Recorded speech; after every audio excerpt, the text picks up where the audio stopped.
एक बार मोंटी बहुत बीमार हो गया। तब वैद्य जी ने बताया कि मोंटी को सिर्फ बाबा दारा ही ठीक कर सकती हैं। बाबा दारा जंगल में रहने वाली एक खतरनाक चुड़ैल है जिसके पास एक जादुई काढ़ा है जिसे पीकर मोंटी ठीक हो जाएगा। लेकिन उस चुड़ैल के पास जाना खतरे से खाली नहीं है। तब राधा ने भालू दादा से कहा, मैं बाबा दारा से मोंटी के लिए वो काढ़ा लेकर जरूर आऊंगी। राधा जब बाबा दारा के यहाँ पहुँची तब उसने देखा एक पुरानी सी इमारत के अंदर एक अंधेरा कमरा था जिसमें बैठी बाबा दारा चूल्हे पर कुछ पका रही थी। उसके बड़े बड़े दांत और बिखरे हुए बाल देखकर राधा को बहुत डर लगा। राधा जब वहाँ पहुँची तब बाबा दारा ने पूछा, कौन आया है? तब राधा ने बताया, मेरा दोस्त मोंटी बीमार है, मैं उसके लिए काढ़ा लेने आई हूँ। बाबा दारा उसे देखकर चालाकी से मुस्कुराई और बोली, आज कुछ लजीज खाने को मिलेगा। फिर उसने राधा से कहा, बैठ जाओ लड़की, मैं तुम्हारे लिए अभी वो काढ़ा लेकर आती हूँ। राधा वहाँ बैठकर इंतजार करने लगी। तब बाबा दारा की पालतू बिल्ली वहाँ आई। वो बहुत भूखी थी।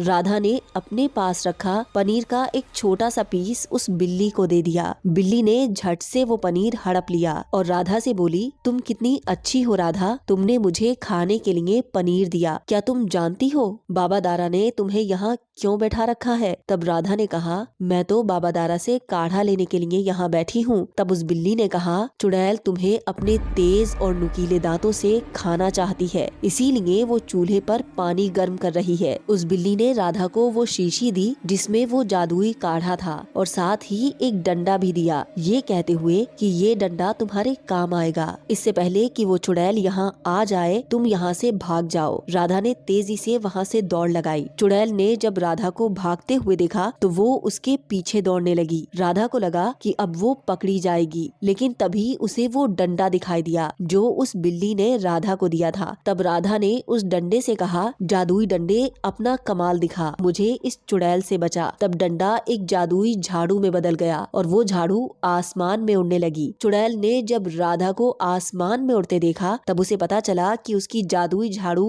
अब राधा के पास है और वो चुड़ैल वहीं चिल्लाती रह गई। राधा ने घर पहुँचते ही सबसे पहले वो जादुई काढ़ा मोंटी को पिलाया और मोंटी ने अपनी आंखें खोली। फिर मोंटी की तबीयत एकदम ठीक हो गई।